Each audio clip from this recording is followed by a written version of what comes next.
I'm so curious.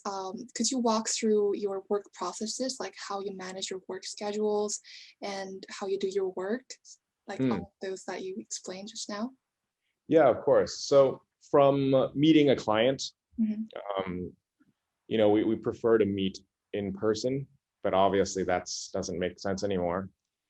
So we try to do as many face-to-face conversations as we can Hmm. initially. And it's very important for us to first understand where their brief is. Hmm. And then from there, once everything gets locked down, then that's when we start planning our scheduling of doing our workshops, whether it's discovery workshop or if they need naming, brand messaging and stuff like that. And that will be the first chunk of this project. A project normally, I mean, obviously there is smaller projects and bigger projects, but normally this is 3 to 4 6 month kind of timeline Hmm. from start to finish. So after we do all our discovery workshops, which we usually do in person, then we'll have a strategy summary. So that's all the information we've distilled from the workshop, from us learning about their business Hmm. and their goals. And we come up with a summary deck. This summary deck is kind of like our handshake with the client of this is where our starting point is. This is what we've agreed upon your company and your business is going to be and how we're going to represent it. And then with all that information, we move on to the actual design work. So we start with mood boarding. So based off of the user profiles that we generate, which are kind of ideal customers based off of real people, Hmm. then we build mood boards and a story behind it. And then from mood boards, we work into generation. And then from concept generation, we start refining the design. This is a real project that we did this year I see. called Madame Rouge and Maison Rouge. Mm. So Madame Rouge and Maison Rouge is based in Thailand, Hmm. and it is a cabaret and burlesque theater troupe. So from here, we have our strategy summary. Hmm. Through the workshops, we break it down into these 5 factors, which is your culture, a brand's voice, how they want people to feel, what their impact is, and what makes them unique. So from here, you can see with the generation, we have this mission statement, which is the first step in moving a brand forward. Here we have different archetypes. So archetypes are personalities, and we link these personalities with brands. It gives us a really solid idea of how to translate abstract ideas into, imagery in the future. Mm. So this is the important bit that we really push forward is customer profiles. So when we're talking about what brands need, brands and businesses, they need customers. Hmm. And what brands really need is to fulfill their customers' needs. Hmm. So for a brand to be successful, and when we move forward, is you really need to be able to understand who your customers are so that you can meet them, right? Right. So we generate these different customer profiles and we try to get as detailed as possible. Like Emily is a lover of dogs and she's got like dogs and she takes them on hikes and she's got brown hair. You really want to make these made up people as real as possible Mm. so you can get in their shoes, right?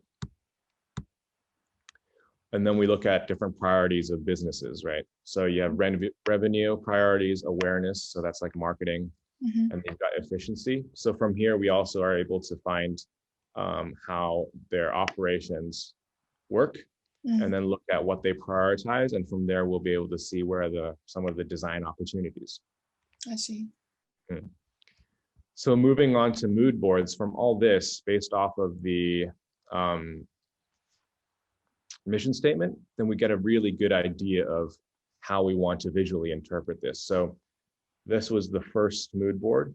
This was for Maison Rouge, which is kind of a woman-focused safe space in this building where they get to share and be in a little Oh, community. yeah. And then the branching off of Madame Rouge is the cabaret and burlesque troupe that does performances, right? So these are images we bring in, whether from books or the internet, and we manipulate them just to give a client a really good idea of what their brand could look like. So we adjust colors, we match different logo inspirations together.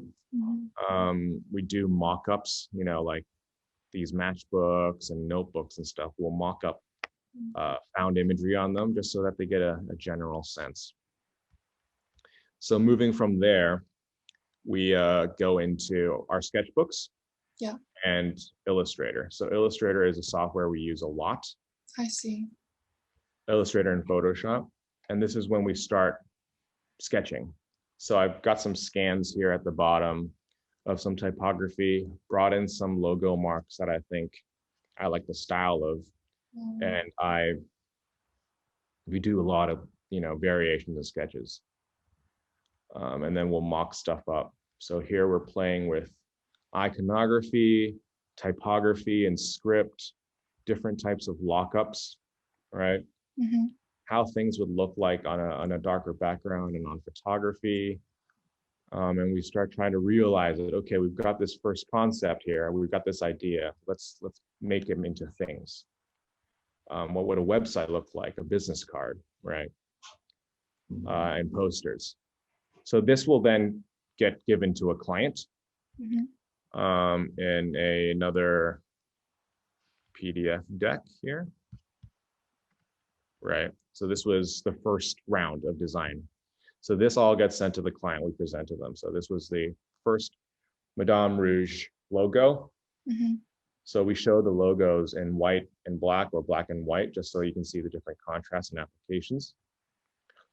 Here is a lockup of all the different elements. So from this page, you get a really good sense of what the brand kind of looks like, right? You see the typography, the headers, and then some mock-ups. So you've got matchbooks and business cards. So it's really important for the client to be able to see the brands applied in real life things.